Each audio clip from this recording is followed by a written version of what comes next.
Magandang araw sa lahat, maligayang pagdating sa isang misteryosong kaso.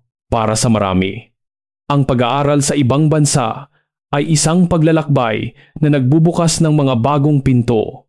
Isang pangarap ng kaalaman, karanasan at kinabukasan.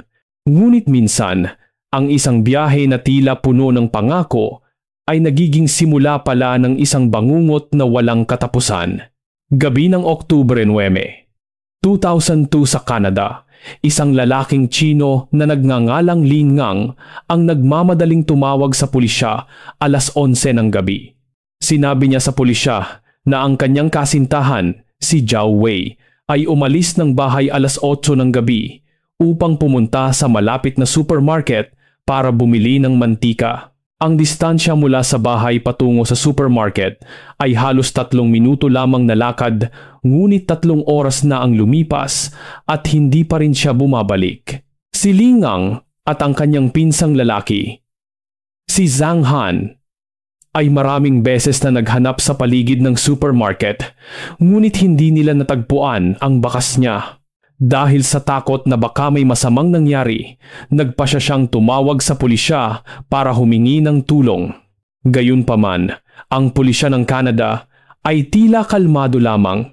Pinayuhan nila si Lin Ngang na matiyagang maghintay sa bahay dahil ayon sa regulasyon, kapag ang isang tao ay nawawala ng higit sa 24 na oras, doon palang opisyal na magbubukas ng investigasyon ang pulisya. Kinabukasan 10 ng Oktubre, muling tumawag si Lin Ngang sa pulisya na hinihimok silang kumilos kaagad nang ang oras ng pagkawala ni Zhao Wei ay lumampas na sa 24 na oras. Opisyal na nagsimula ang pulisya sa kanilang investigasyon. Sa unang yugto ng pagsisiyasat, kinapanayam nila si Lin Ngang, ang kanyang pinsang si Zhang Han at ang mga kaibigan ni Zhao Wei. Sa proseso ng pagtatanong, lahat ng tinanong ay nagpatunay na ang relasyon ni Zhao Wei at Lin Ngang ay napakabuti. Nang makapanayam ng media, si Lin Ngang ay labis na emosyonal, namumula ang mga mata at garalgal ang boses na sinasabing kasalanan niya ang lahat dahil hindi niya sinamahan ang nobya sa supermarket. Ang panayam na ito ay nakaantig sa maraming tao. Samantala, siniyasat din ng pulisya ang apartment na inuupahan ni Lin Ngang at ng kanyang pinsang si Zhang Han, ngunit wala silang nakitang anuman na di pangkaraniwan. Kahit na si Lin Ngang ang huling taong nakakita kay Zhao Wei bago siya mawala, dahil siya ay palaging aktibong nakikipagtulungan sa investigasyon, hayagang idineklara ng pulisya na pagkatapos ng paunang pagsusuri, inalis na nila ang posibilidad na siya ay may kinalaman sa insidente. Gayunpaman, ang pahayag na ito ay mabilis na nabaligtad. Ilang araw lamang ang lumipas. Si Lin Ngang ay ipinanganak noong Oktubre 20, 1983 sa Beijing. Ayon sa maraming mapagkukunan, ang kanyang pamilya ay napakayaman, may malakas na kapangyarihan at malaking impluwensya. Masasabing sila ay tinitingala sa kanilang lugar. Mula pagkabata, namuhay na siya sa karangyaan. Hindi kailangang mag-alala tungkol sa pang-araw-araw na gastusin. Nang siya ay mag-high school, ipinadala siya ng kanyang pamilya sa Canada upang mag-aral.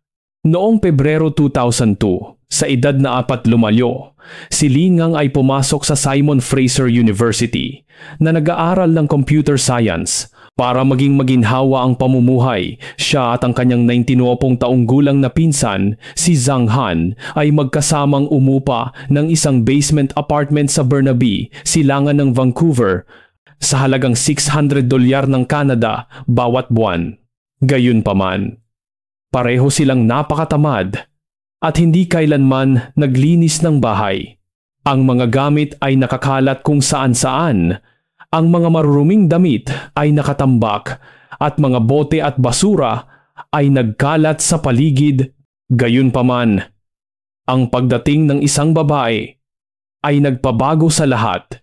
Noong Hulyo 2002, ang kasintahan ni Lin Ngang, si Zhao Wei na 21 taong gulang, ay lumipat upang makitira sa kanila. Siya ay mula rin sa Beijing, ngunit galing sa isang ordinaryong pamilya, subalit may mahusay na performance sa pag-aaral at kasalukuyang nag-aaral ng Ingles sa Kwantlen College.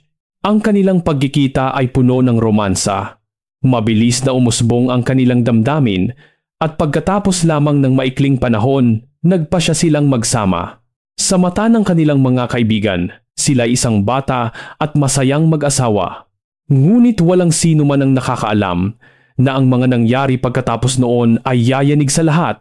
Noong Oktubre 20, 2002, 11 araw pagkatapos mawala si Zhao Wei, isang turista na naglalakad malapit sa Stave Lake sa silangan ng Vancouver, ang nakapansin ng isang maleta na di pangkaraniwan ang bigat at naglalabas ng masamang amoy.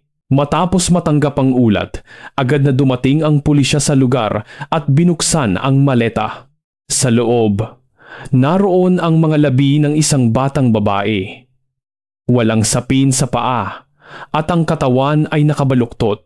Noong Oktubre 21, kinumpirma ng resulta ng DNA test na ang mga labi sa maleta ay si Zhao Wei nga. Ang bagong tuklas ay nagbago sa kaso. Mula sa pagkawala patungo sa isang trahedya na may hinalang si Zhao Wei ay nagtamo ng pinsala sa leeg. Noong gabing iyon, muling hinalughog ng pulisya ang tirahan ni Lingang at tinanong siya sa loob ng 3 oras. Inihayag niya na 3 buwan bago ang pagkawala, si Zhao Wei ay minsan nang ginambala ng isang di kilalang lalaki habang pauwi. Ngunit hindi niya mailarawan ang mga katangian ng lalaking ito na naging sanhi upang ang imbestigasyon ay mapunta sa isang dead end. Maraming tao ang nagsimulang magduda kung si Lingang ba ay gumagawa lamang ng kwentong ito upang pagtakpan ang isang bagay. Sa harap ng pagkubkob ng mga mamamahayag, ang kilos ni Lingang ay nagbago sa isang kahina-hinalang paraan mula sa pag-iyak ng may pighati at pagsisi sa sarili. Bigla siyang naging kakaibang tahimik na sumasagot sa mga panayam ng malabo. Kinaumagahan ng Oktubre 23, ang pulisya ay nagsagawa ng isang press conference upang isapubliko ang progreso ng imbestigasyon. Kinumpirma ng resulta ng autopsiya na sa leeg ni Zhao Wei ay may mga bakas ng matinding pinsala at ang sanhi ng kanyang pagpanaw ay kakulangan sa hangin. Nang hapon ding iyon, si Lingang ay nakita sa Vancouver Airport. May dalang mga bagahe na tila may plano ng umalis. Nang siya ay harangin at tanungin, ipinaliwanag niya na ang kanyang visa ay malapit nang mag-expire at kailangan niyang bumalik sa kanyang bansa para mag-renew. Ang nakakagulat, naniwala ang pulisya sa paliwanag na ito at hinayaan pa siyang sumakay sa eroplano pabalik sa Beijing na ikinagalit ng publiko. Ang desisyong ito ay nagdulot ng galit sa publiko dahil malinaw na kinumpirma ng pulisya na si Zhao Wei ay ginawan ng masama habang si Lingang ang huling taong nakakita sa kanya bago siya mawala. Noong Nobyembre 11, dahil sa panggigipit ng publiko, inamin ng pulisya ng Canada na mayroong maraming pagkukulang sa investigasyon, lalo na ang kakulangan ng koordinasyon sa pagitan ng mga departamento at nangakong pagbubutihin ng proseso upang mapabilis ang kaso. Gayunpaman, isang mahalagang pangyayari ang naganap noong Oktubre 30 nang si Zhang Han, ang pinsan ni Lingang, ay pumunta sa istasyon ng pulisya upang makipagtulungan sa investigasyon. Isiniwalat niya na bandang 4:30 ng hapon noong araw ng insidente, narinig niyang nag-aaway sina Lingang at Zhao Wei sa silid. Ngunit dahil ang mga ganitong pagtatalo ay hindi na bago, hindi niya ito pinansin at bumalik na lamang sa kanyang silid upang magpahinga. Mga 3 oras ang lumipas, biglang pumasok si Lingang sa silid ni Zhang Han na balisa at ibinalita na si Zhao Wei ay pumanaw na. Ikinuwento niya na nang siya ay magising, nabanggit ni Zhao Wei ang isang panaginip kung saan sinisisi siya nito na hindi sapat ang pagmamahal sa kanya. Mula doon, nagsimula silang magtalo. Paulit-ulit na tinanong ni Zhang Han ang dahilan ng pagpanaw, ngunit tumanggi si Lingang na sumagot. Dahil sa pag-aalala, akmang tatawag si Zhang Han ng ambulansya, ngunit iginiit ni Lingang na si Zhao Wei ay wala na, kaya walang silbi ang pagtawag. Sa huli, sinunod niya ang kanyang pinsan, tumulong na itago ang mga labi sa isang maleta at pagkatapos ay gumawa ng isang pekeng eksena ng pagkawala. Noong Disyembre 2, opisyal na inaresto ng pulisya si Zhang Han sa kasong pagiging kasabwat sa krimen. Sa panahon ng kanyang pagkakakulong, ang pagsisisi ay unti-unting lumaki sa kanyang kalooban. Dahil sa komplikadong katangian ng kaso, ang paglilitis kay Zhang Han ay paulit-ulit na naantala. Pagsapit ng Disyembre 12, matapos magpiyansa ng $90,000 ng Canada, siya ay pansamantalang pinalaya. Pagkatapos noon, ang kaso ay patuloy na tumagal at noong Hunyo 10, 2004 pa lamang ito opisyal na nilitis. Gayunpaman, ang paglilitis na ito ay nagdulot ng pagkabigla sa lahat dahil si Zhang Han ay nakatakas sa parusa ng batas. Sa paglilitis nang harapin ang mga akusasyon mula sa pulisya, ang abogado ni Zhang Han ay nagbigay ng isang di inaasahang argumento. Lumalabas na, pagkatapos makulong si Zhang Han, nagpasok ang pulisya ng isang undercover agent na nagpanggap na bilanggo upang subukang kumuha ng pahayag mula sa kanya. Bagamat maraming detalye ang isiniwalat ni Zhang Han tungkol sa kaso, iginiit ng abogado na ang pamamaraang ito ng pulisya ay isang malubhang paglabag sa karapatan ng akusado na manahimik. Sa proseso ng paglilitis, masusing pinag-aralan ng hukom ang isyung ito at sa huli, natukoy na ang paraan ng pagkolekta ng ebidensya ng pulisya ay may malubhang mga pagkakamali at hindi sumunod sa tamang legal na proseso.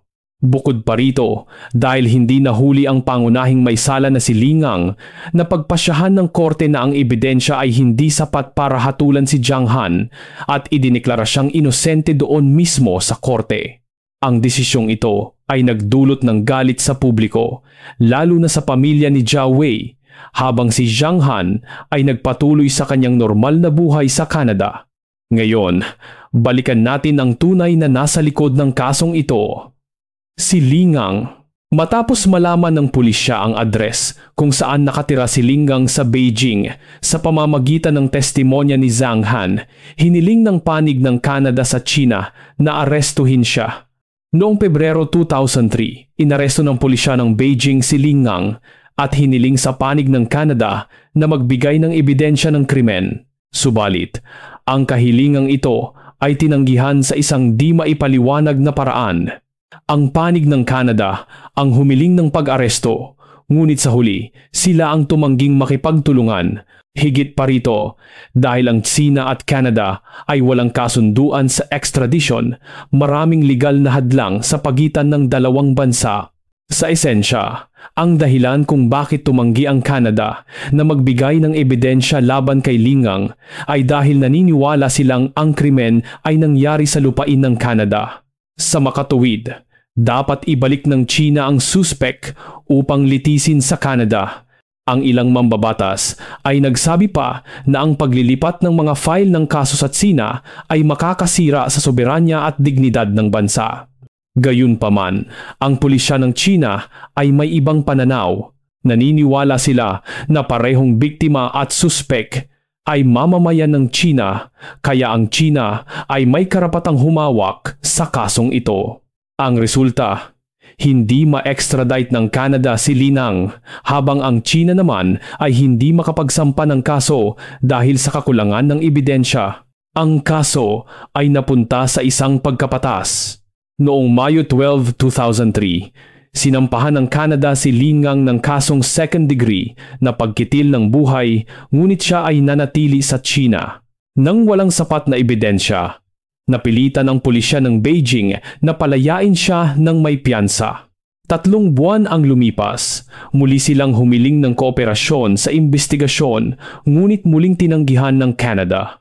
Ang kaso ay muling nabara at unti-unting nakalimutan ng publiko. Ang mga magulang ni Zhao Wei, ay maraming beses na kumontak sa pulisya at sa Department of Justice ng Canada, ngunit hindi nakatanggap ng tugon.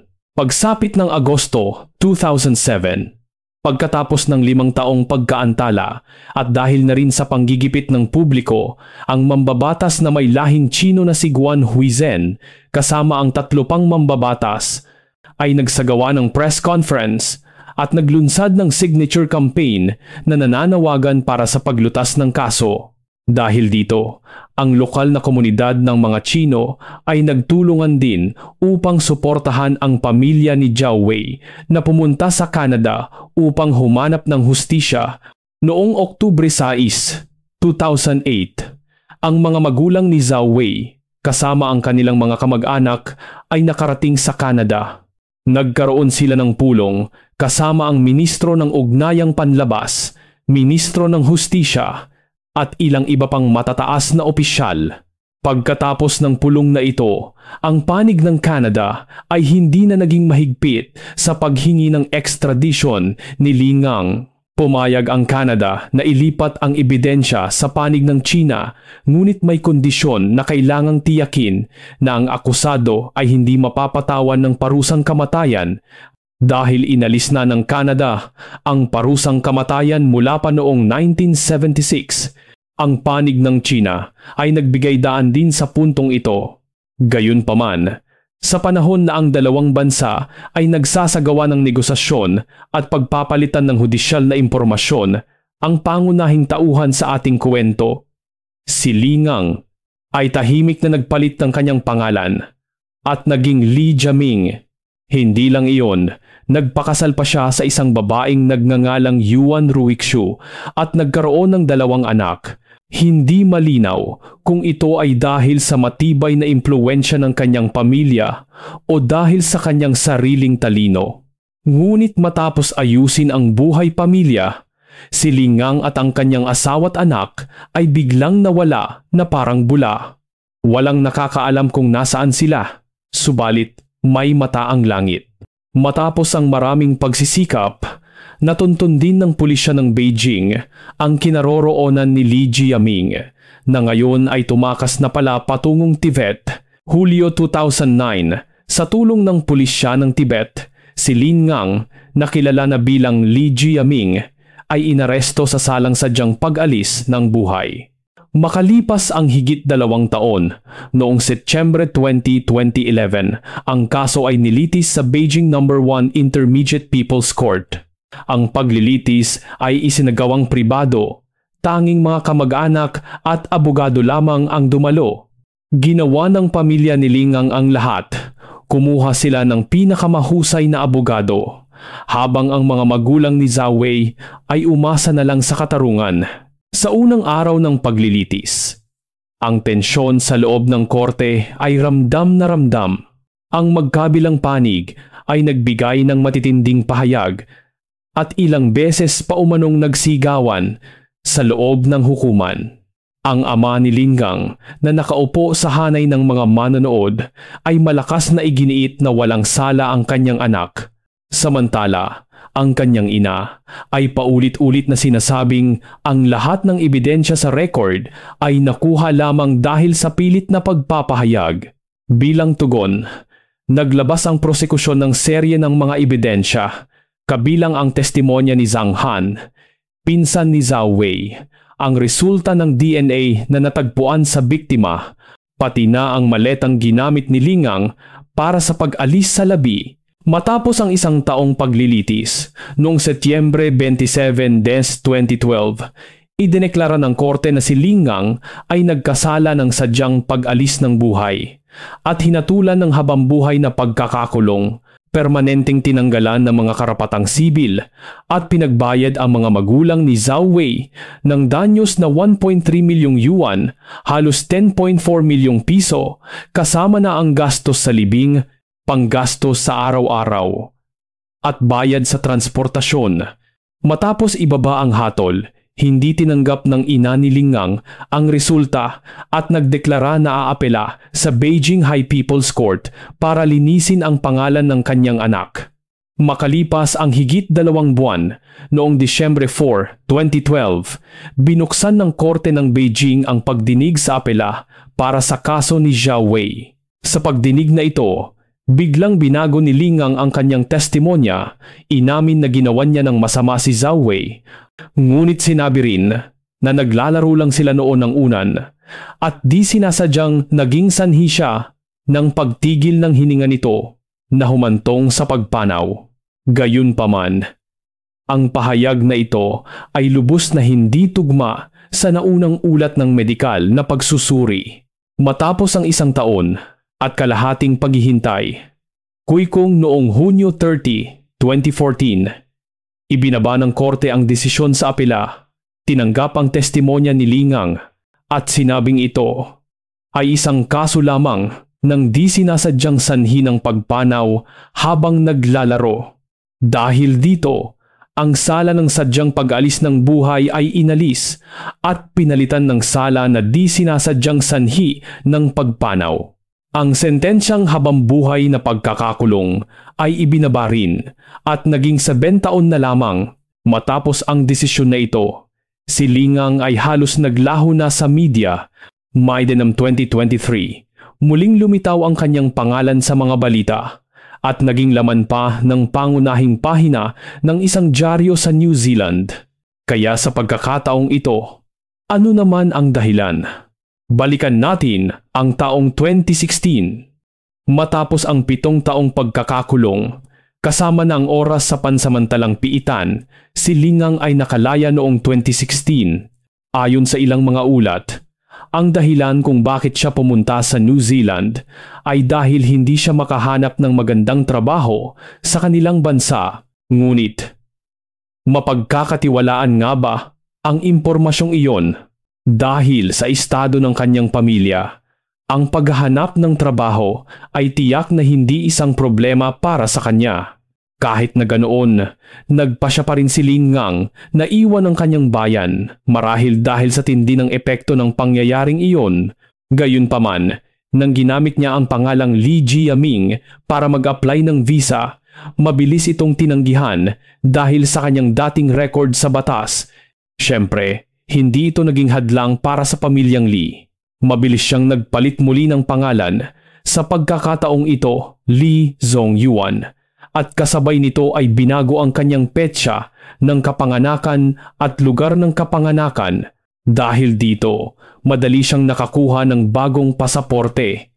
Noong 2018, gamit ang bagong pagkakakilanlan na ito, naglakbay siya sa Europa ng 1 buwan at bumalik sa China nang walang anumang sagabal. Pagsapit ng Hunyo 2019, muling ginamit ni Lingang ang pangalang Li Zhongyuan para mag-apply ng tourist visa sa New Zealand. Nais niyang tingnan muna ang kapaligiran doon bago opisyal na magplano na lumipat. Pagdating doon, nasiyahan siya sa klima, ngunit ang mas mahalaga ay walang sino man ang may pakialam sa kanyang nakaraan. Hindi nagtagal, tinulungan din ni Li Zhongyuan ang kanyang asawa at mga anak na makakuha ng tourist visa. At sa pagkakataong ito, nauna siya at sumunod ang kanyang pamilya makalipas ang 4 na araw. Pagdating sa New Zealand, agad na nag-apply si Lingang ng student visa at naaprubahan ito noong Oktubre 2019. 1 buwan makalipas, opisyal siyang naging estudyante ng Southern Institute of Technology sa New Zealand sa Invercargill Campus. Pagsapit ng Oktubre 2, 2020, ang buong pamilya niya ay lumipat na sa Auckland upang manirahan. Bagamat pansamantalang naayos na ang kanilang buhay, ang peking pagkakakilanlan ay hindi maaaring maging pangmatagalang solusyon.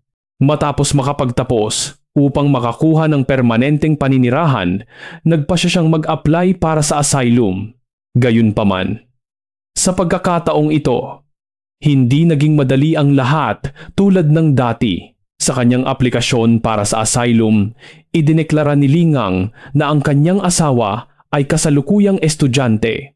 Ang 2 niyang anak ay nag-aaral sa Auckland, habang siya naman ay walang trabaho dahil walang legal na permit sa pagtatrabaho. Idineklara pa niya, na siya ay pinagbabantaan ng mga ahente ng China dahil sa kanyang pagsuporta sa kilusang Tibet at sa pagiging Kristiyano. Iginigiit ni Lingang na ang mga ahenteng ito ay nagpanggap na kanyang mga kaklase at guro upang pagbantaan siya sa New Zealand. Maging ang aksidenteng pagkadapaan ng kanyang bunsong anak ay ginamit niya bilang ebidensya na siya ay pinaghihigantihan. Gayunpaman, nang magsiyasat, natuklasan ng Immigration Department na 5 taon na ang nakalipas. Nag-apply si Lingang ng visa gamit ang pagkakakilanlang Li Jiaming, ngunit tinanggihan dahil sa pagkakaroon ng record sa batas. Sa harap ng mga pagdududang ito, sa isang panayam sa New Zealand Herald, mariin niyang itinanggi ang anumang kaugnayan sa kaso ng paggawa ng masama kay Zhao Wei. Iginigiit pa niya na buhay pa ang babae ngunit nagtago lamang.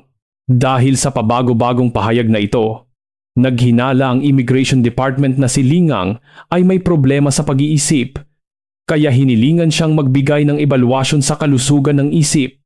Bilang tugon, nagsumiti siya ng isang sulat kamay mula sa isang tao sa simbahan na dating nurse sa isang mental hospital. Agad na ibinasura ng Immigration Department ang liham na ito. Sinabing wala itong halaga bilang propesyonal na ebalwasyon. Kasabay nito, ang miyembro ng Parliyamento ng Canada na si Jenny Kwan ay nakatanggap ng balita mula sa ina ni Zhao Wei tungkol sa pag-apply ni Lingang ng asylum sa New Zealand. Umaasa siyang makikialam ang gobyerno ng Canada. Sumulat din ang ina ni Zhao Wei ng isang liham ng pagbubunyag at ipinadala ito kay Jenny Kwan para ibigay sa Immigration Department ng New Zealand. Nanawagan siyang huwag magpalinlang sa mga kasinungalingan ni Lingang. Matapos ang masusing pagsusuri, inilabas ng Immigration Department ng New Zealand ang ulat ng investigasyon na opisyal na ibinasura ang kanyang aplikasyon para sa asylum. Nilinaw sa ulat na mula nang tumuntong sa New Zealand, si Lingang ay patuloy na nagbigay ng maling impormasyon, magkakasalungat na ebidensya at paulit-ulit na binago ang kanyang mga pahayag. Siya ay may 2 magkaibang lugar ng kapanganakan, 3 magkaibang petsa ng kapanganakan at nagmamay-ari ng 4 na magkakaibang pasaporte. Ngunit hindi man lang natinag si Lingang. Mayabang pa niyang idineklara, "Idedemanda ko ang Immigration Department. Tiyak na mananatili ako sa New Zealand." Hindi nagtagal, naglabas si Lingang ng isang petisyon na may pirma ng 1,315 na taga New Zealand na humihiling sa gobyerno na payagan ang kanyang pamilya na manatili. Ang hakbang na ito ay ikinagulat ng marami. Ngunit nang mailabas ang ilang mga larawan, unti-unting naging malinaw ang buong sitwasyon. Mula sa mabilis na pagtakas matapos ang malagim na insidente hanggang sa paggawa ng isang kasong kriminal na tila isang pampulitikang alitan at pagsamantala sa kakulangan ng kasunduan sa extradition sa pagitan ng mga bansa upang patagalin ang investigasyon, si Lingang ay maingat na kinakalkula ang bawat hakbang. Maging sa yugto ng paglilitis, nakahanap siya ng paraan upang ang habambuhay na sentensya ay maging 7 taon na lang sa loob ng ilang taon. Pagkalabas ng kulungan, agad niyang sinimulan ang plano na lumipat ng bansa. Lahat ng mga galaw na ito ay imposibleng maging plano ng isang binata na higit 20 taong gulang pa lang noon. Ngunit sa isang makapangyarihang pamilya na nasa likod niya, ang lahat ay nagiging posible. Kaya bakit mayroong higit sa 1,000 taga New Zealand ang pumirma sa petisyon na sumusuporta kay Lingang? Noong nasa Tibet pa siya, hindi lang siya nagtatago sa kanyang kasalanan, kundi sinamantala rin niyang makipag-ugnayan sa mga organisasyong may kinalaman sa kilusang kalayaan ng Tibet. Pagpunta niya sa New Zealand, mabilis siyang kumonekta sa komunidad na ito. Sumali sa maraming protesta at kumuha ng maraming larawan bilang dokumentasyon.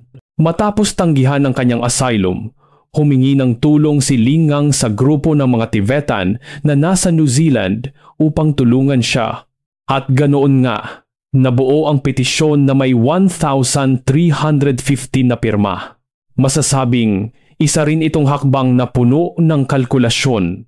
Kung hindi siya nahuli sa Tibet noon, maaari niyang gamitin ang koneksyon ng kanyang pamilya para magtago, maghintay ng ilang taon hanggang sa humupa ang isyu at saka babalik sa Tsina. At kung mahuli man, tatanggapin niya ang pagkakakulong at pagkatapos ay hahanap ng paraan para makalabas ng bansa. Kapag nakarating na sa ibang bansa, si Lingang ay maaaring mag-apply ng student visa at pagkatapos ay gamitin ang kanyang nakaraan sa Tibet para mag-apply ng asylum. Kung magtagumpay, siya ay mapoprotektahan. Kung mabigo, maaari pa rin siyang gumawa ng ingay sa publiko sa pamamagitan ng petisyon. Bawat galaw ni Lingang ay maingat na kinakalkula, walang pinalampas na anumang reserbang plano. Ngunit ang pinakakawawa sa lahat ay ang mga magulang ni Jiao Wei at ang mga taong naniniwala sa katarungan. Sa kasalukuyan, ang apela ni Lingang ay nasa proseso pa rin ng pagdinig. Ito ay nagiiwan sa atin ng tanong, ano nga ba talaga ang katarungan? Sa isang mundong globalisado, maaari pa bang makahanap ng ligtas na kanlungan ang isang taong may nagawang pagkakamali? Ang kwentong ito ay marahil hindi magkakaroon ng perpektong pagtatapos, ngunit ipinapaalala nito sa atin na bawat pagpili, bawat kawalang katarungan, bawat pagtakas ay mag-iiwan ng bakas sa kung saan. Hanggang sa isang araw, ang katotohanan ay lalabas at lalabas din. Salamat sa iyong panonood at pakikinig. Hanggang sa muli sa mga susunod na video.